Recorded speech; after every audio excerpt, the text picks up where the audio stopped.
और चलिए नमस्ते भारत की शुरुआत करेंगे बड़ी और अहम जानकारी के साथ। बड़ी खबर आपको बताएं वो ये कि गुजरात विधानसभा चुनाव पर बीजेपी कोर ग्रुप की बैठक होनी है। बीजेपी 30 से ज्यादा नए चेहरों को अपना उम्मीदवार बनाएगी, तो ये बड़ी जानकारी आपको दे रहे हैं। गुजरात में कई दिग्गजों का टिकट भी कट सकता है, ये भी बड़ी जानकारी आपको दे रही है। बीजेपी की मीटिंग में 182 नामों पर चर्चा हुई है।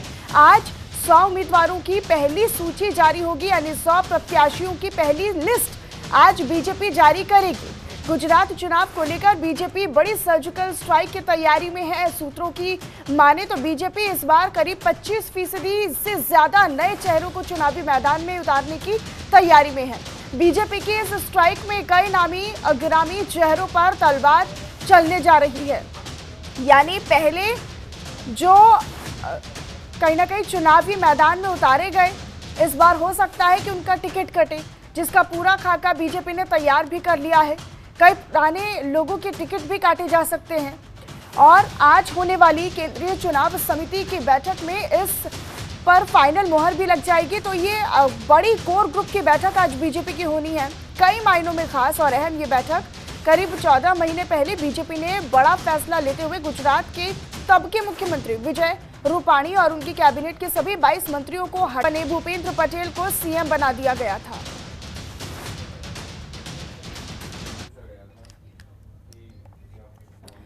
चलिए एक और बड़ी जानकारी आपको दें। हिमाचल प्रदेश में चुनाव प्रचार का आज आखिरी दिन है और आज शाम हिमाचल प्रदेश में चुनावी प्रचार थम जाएगा। तो ये बड़ी जानकारी आपको दे रही हैं। आपको बताएं कि 12 नवंबर को सभी 68 सीटों पर वोट डाले जाएंगे। बीजेपी के आज हिमाचल में ताबड़तोड़ रैलियां हैं और इसमें गृह मंत्री अमित शाह और सीएम योगी आदित्यनाथ रैलियां करेंगे। कांग्रेस की बात करें तो कांग्रेस भी एक्टिव मोड में यहाँ पर नजर आ रही है।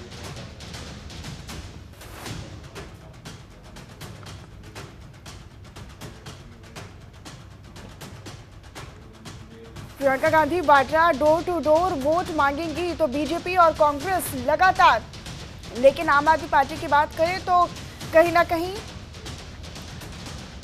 अगर गुजरात की बात करें, क्योंकि आज हिमाचल प्रदेश की अगर हम बात करते हैं तो हिमाचल प्रदेश में आज चुनावी प्रचार का आखिरी दिन है।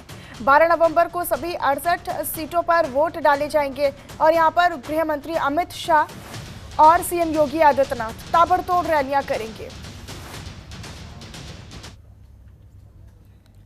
हिमाचल प्रदेश में विधानसभा चुनाव के आखिरी 2 दिन बचे हैं। अब ऐसे में बुधवार को प्रधानमंत्री नरेंद्र मोदी ने शाहपुर और सुजानपुर से चुनावी हुंकार भरी। दरअसल पीएम मोदी ने प्रदेश के जनसंख्या के लिहाज से सबसे बड़े जिले कांगड़ा के शाहपुर स्थित चंबी मैदान में एक विशाल रैली की। शाहपुर में रैली से प्रधानमंत्री नरेंद्र मोदी जिला कांगड़ा की 15 सीटों को साधने का प्रयास करते दिखे। वहीं हमीरपुर जिले के सुजानपुर में भी प्रधानमंत्री नरेंद्र मोदी की संसदीय स्तर की रैली की और वहीं प्रधानमंत्री इससे पहले मंडी और सोलन जिले में 2 रैलियां भी कर चुके हैं।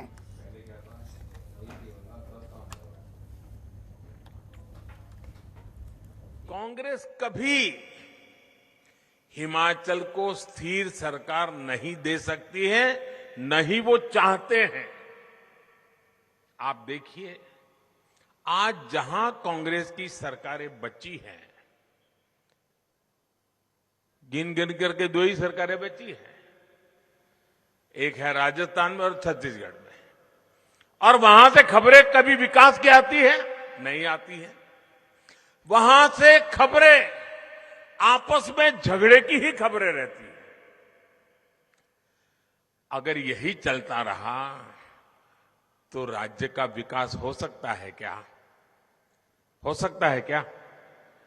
नहीं, हाथ ऊपर मत करो, मुंह से बोलो, हो सकता है क्या? हाँ,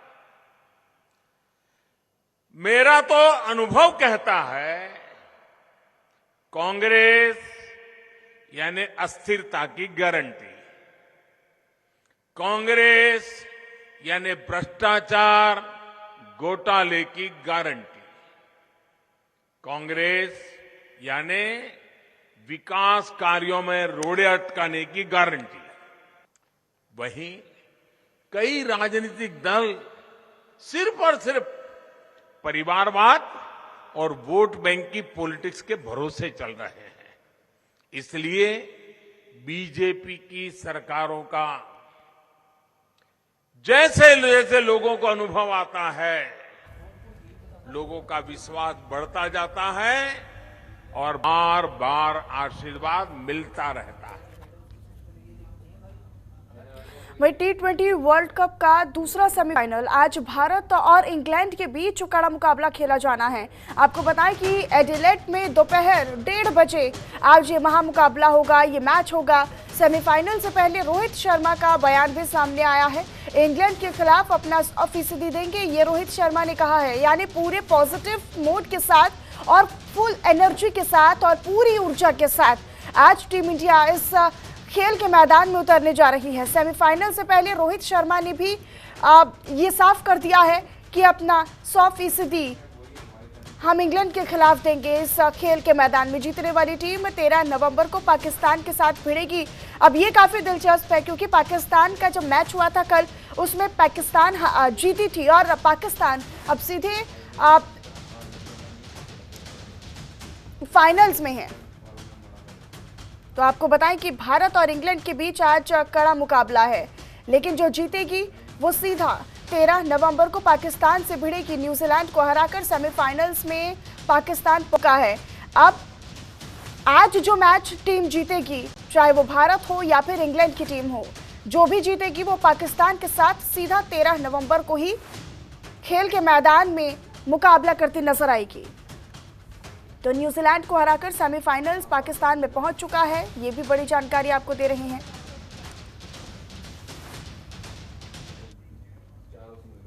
खबरों में आगे बढ़े, आपको बताएं कि शिवसेना सांसद संजय राउत को मुंबई की पात्रा चौल घोटाले मामले में जमानत मिल गई है। दरअसल संजय राउत को देर शाम जेल से भी रिहा कर दिया गया। वहीं संजय राउत ने मीडिया से खास बातचीत करते हुए कहा कि केंद्र जांच एजेंसियों का गलत तौर पर इस्तेमाल कर रही है। मुझे भारत की न्याय व्यवस्था पर पूरा भरोसा है। सुनिए इस दौरान और क्या कुछ कहा संजय सिंह ने। केंद्रीय जांच एजेंसी अरेस्ट करती है। हमने कानूनी लड़ाई लड़ी। अब कोर्ट का जो ऑब्जर्वेशन है वो सामने आया है। हमने हमारे जिंदगी में कभी गलत काम नहीं किया है। एक दूसरे से राजनीतिक मतभेद होते रहेंगे, डेमोक्रेसी। लेकिन मैंने 2 दिन से भी ज़्यादा दिन जेल में काटे, मैं कभी भूलूंगा नहीं। लेकिन मेरी किसी के खिलाफ गिला शिकवा नहीं है। मुझे हमारी देश की न्याय व्यवस्था ने न्याय दिया है और मैं हमारी न्याय व्यवस्था का आभारी। वहीं आगे बढ़े, आपको बताएं कि दिल्ली के उप मुख्यमंत्री मनीष सिसोदिया गाजीपुर लैंडफिल साइट के दौरे पर पहुंचे। दरअसल इस दौरान उन्होंने ये कहा कि गाजीपुर स्थित कूड़े के पहाड़ की ऊंचाई कम दिखाने के लिए कूड़े को फैलाकर बीजेपी ने गाजीपुर मंडी की दीवार गिरा दी है। अब बीजेपी के कुकर्मों का खुलासा होगा। सिसोदिया ने यह भी साफ कहा कि बीजेपी के पास कूड़े को लेकर कोई प्लान नहीं है। लैंडफिल साइट पर कूड़े का काम फैलाना गलत है। गाजीपुर मंडी के लोग बेहद परेशान हैं इससे। दिल्ली में आगे कोई कूड़ा ग्राउंड नहीं बनने देंगे। सिसोदिया ने आगे ये भी साफ किया कि आपके पास कूड़ा हटाने का पूरा प्लान तैयार है, यानी आम आदमी पार्टी के पास इसका पूरा प्लान तैयार है। वहीं इसको लेकर अरविंद केजरीवाल एमसीडी चुनाव से पहले 10 गारंटी लॉन्च करेंगे। इसकी जानकारी देते हुए उप मुख्यमंत्री मनीष सिसोदिया ने यह भी कहा कि अरविंद केजरीवाल जी की पार्टी सीनियर लीडर्स के साथ उनकी बैठक हुई है। सुनिए इस दौरान और क्या कुछ कहा डिप्टी सीएम ने। खतरनाक है ये जो भारतीय जनता पार्टी कर रही है। ये इसके कूड़े के पहाड़ खड़े हुए हैं और जब जनता ने इस बार तय किया कि भारतीय जनता पार्टी के कूड़े को साफ करना है नगर निगम के चुनाव में, तो इन्होंने साजिश रची इसकी। इन्होंने ये साजिश की कि इस कूड़े के पहाड़ को दबाने के लिए, छिपाने के लिए इसको आसपास की खाली जगह में कूड़ा फैला दो। तो इन्होंने आप देखो किस तरह से ऊपर से हाइट कम करने के चक्कर में 6 महीने पहले ये सारी जगह खाली पड़ी होती थी। यहाँ पे इन्होंने इस कूड़े को भर दिया जिससे ये दिखाया जा सके कि दूर से लगे कि कूड़े के पहाड़ थोड़े नीचे आए हैं।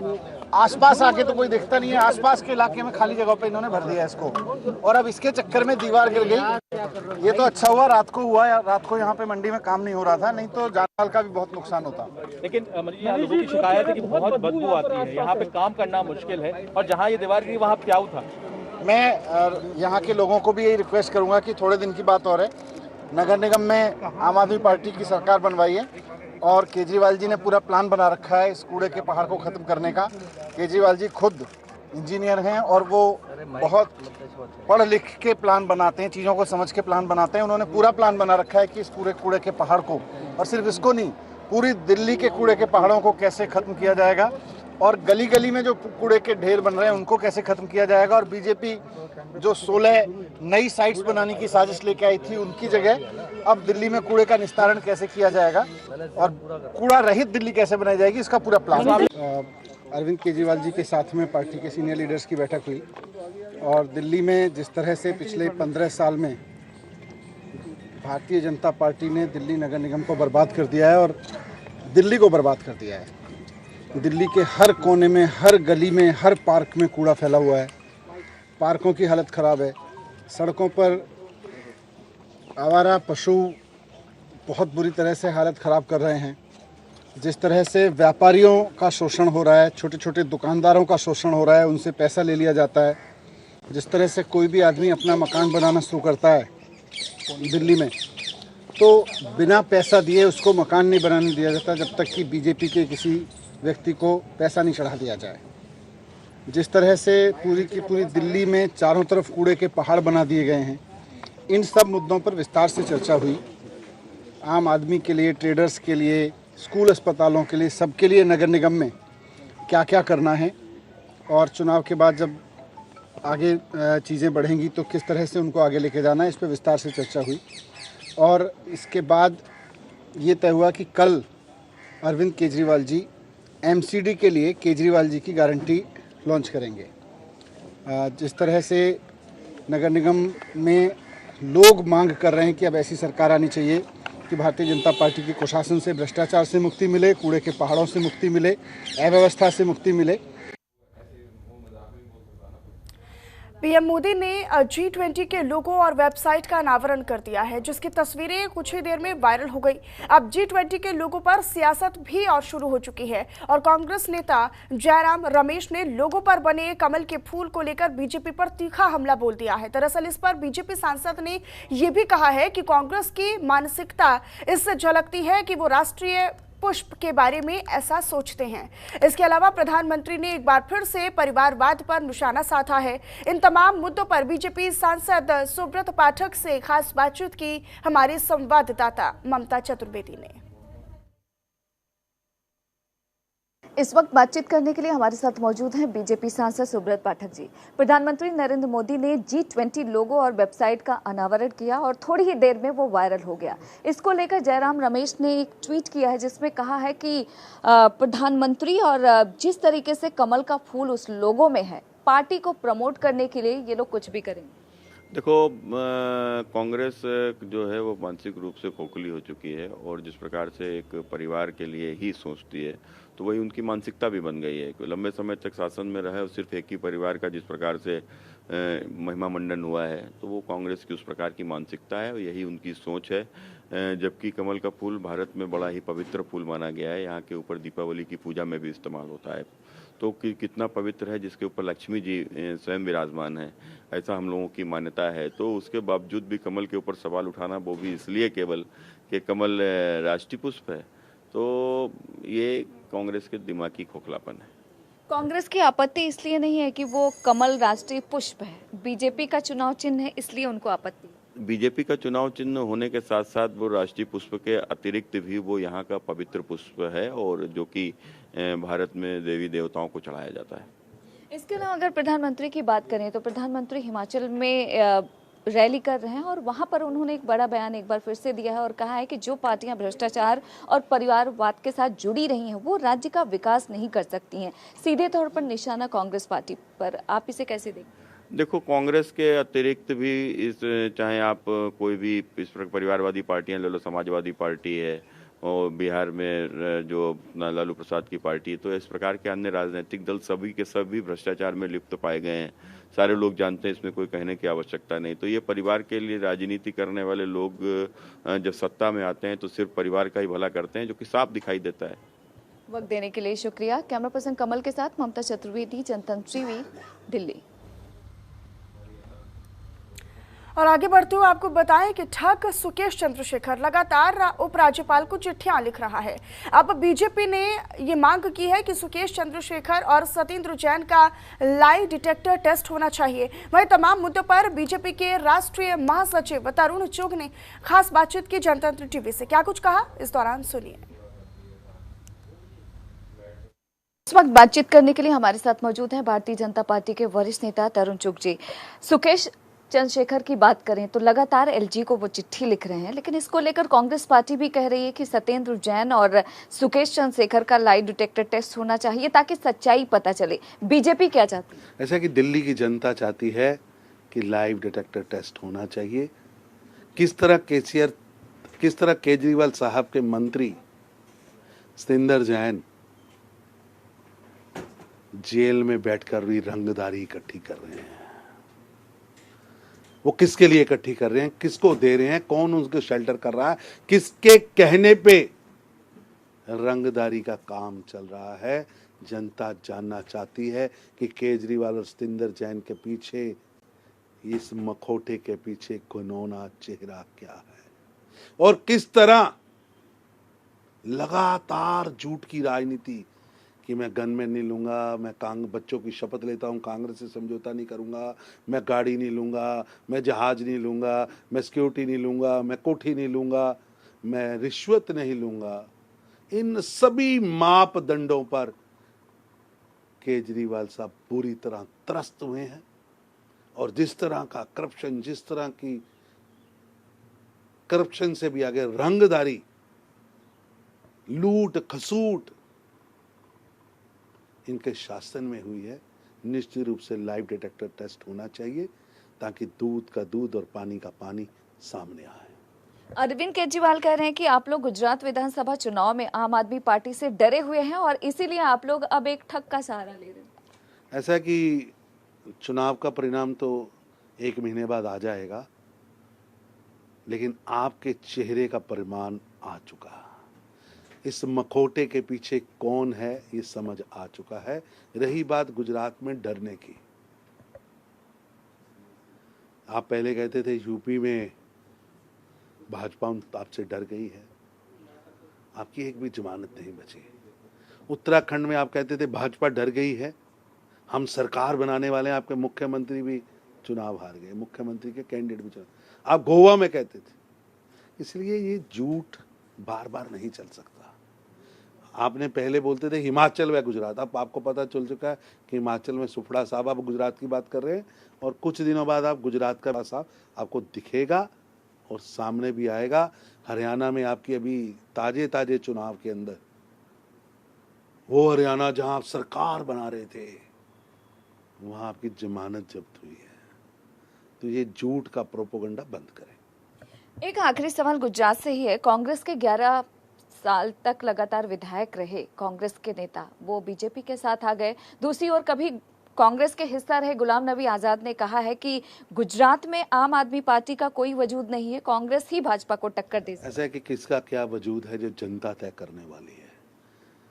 गुजरात के अंदर प्रधानमंत्री श्री नरेंद्र मोदी जी का वजूद है, लोग उनसे प्यार करते हैं, उनके प्रति अथाह प्रेम लोगों के मन में है, क्योंकि प्रधानमंत्री नरेंद्र मोदी जी ने लगातार सुशासन के माध्यम से लोगों का दिल जीता है, गरीबों के लिए काम कर कर उनका दिल जीता है, देश की अर्थव्यवस्था को मजबूती देकर, आंतरिक व बाहरी सुरक्षा को मजबूती से करके, इस देश के गरीब को उन्नत करके दिल जीता है और लोगों का आशीर्वाद मोदी जी के साथ है। और गुजरात में अगर कोई आएगा तो नरेंद्र मोदी जी के आशीर्वाद वाली डबल इंजन की सरकार वहां आएगी।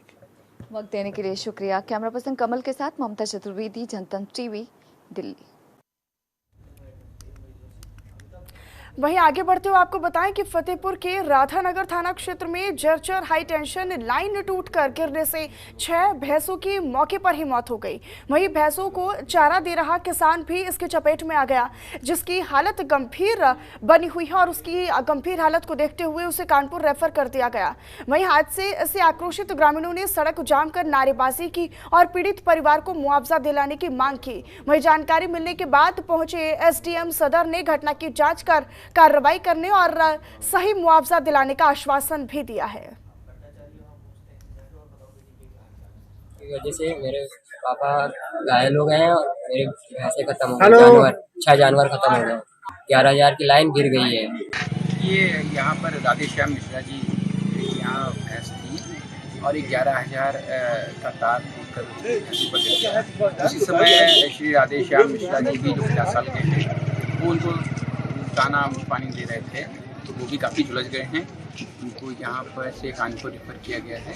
उनकी 4 भैंस और 2 उनके बच्चे वो यहीं पर उनकी मृत्यु हुई। जो भी शासन की तरफ से है एसडीएम साहब आ गए हैं और जो भी समुचित मदद जो अनुमान राशि है उसके लिए तेजी से कार्रवाई, पूरी जांच का विषय है और जांच करने के उपरांत समुचित कार्रवाई।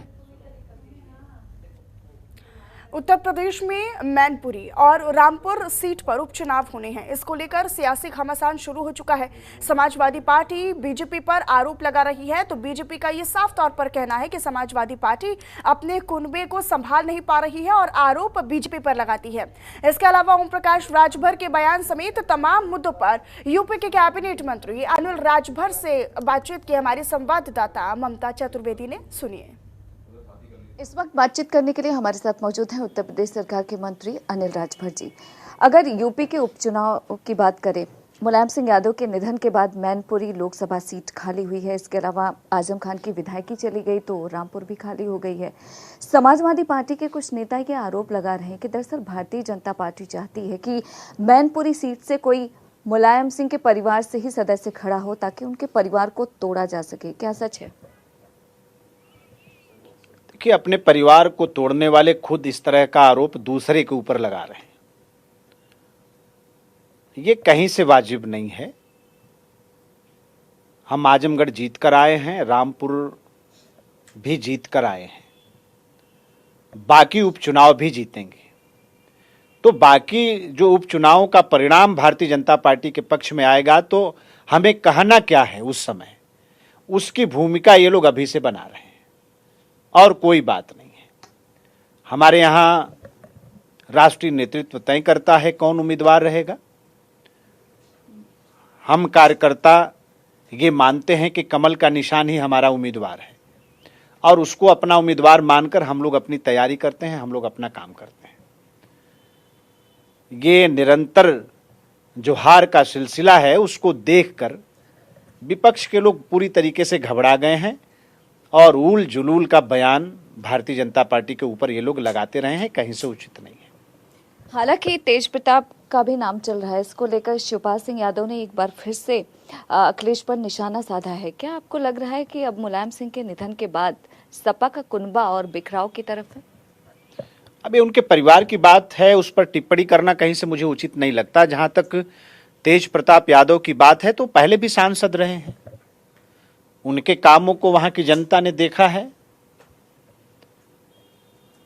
और बीच में किस तरह की परिस्थितियां वहां उनके परिवार में पैदा हुई ये पूरा देश जानता है। तो उनके परिवार में क्या हो रहा है उस पर हम लोग कहें कुछ तो ये अच्छी बात नहीं है। जहां तक रह गई राजनीतिक दृष्टिकोण की तो भारतीय जनता पार्टी पूरी तरीके से तैयार है। मैनपुरी भी जीतेंगे हम लोग और रामपुर भी जीतेंगे, बाकी तीसरी सीट हमारी है वो भी जीतेंगे।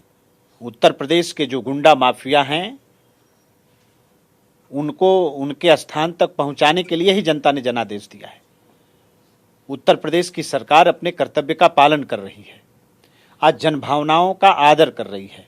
उत्तर प्रदेश में कानून का राज स्थापित हो, इसके लिए रात दिन उत्तर प्रदेश की सरकार काम कर रही है। अब इसमें अगर किसी को लगता हो कि किसी को जानबूझकर हम टारगेट कर रहे हैं तो ये तो अन्याय है। इस पर नहीं बात, इस बात का जवाब तो जनता ही देगी। हाँ, ये तो जनता ही तय करेगी। वक्त देने के लिए शुक्रिया। कैमरा पर्सन कमल के साथ ममता चतुर्वेदी, जनतंत्र टीवी, दिल्ली। और चलिए फिलहाल इन्हीं तमाम बड़ी और अहम खबरों के साथ नमस्ते भारत में बस इतना ही। आप देखते रहिए जनतंत्र टीवी।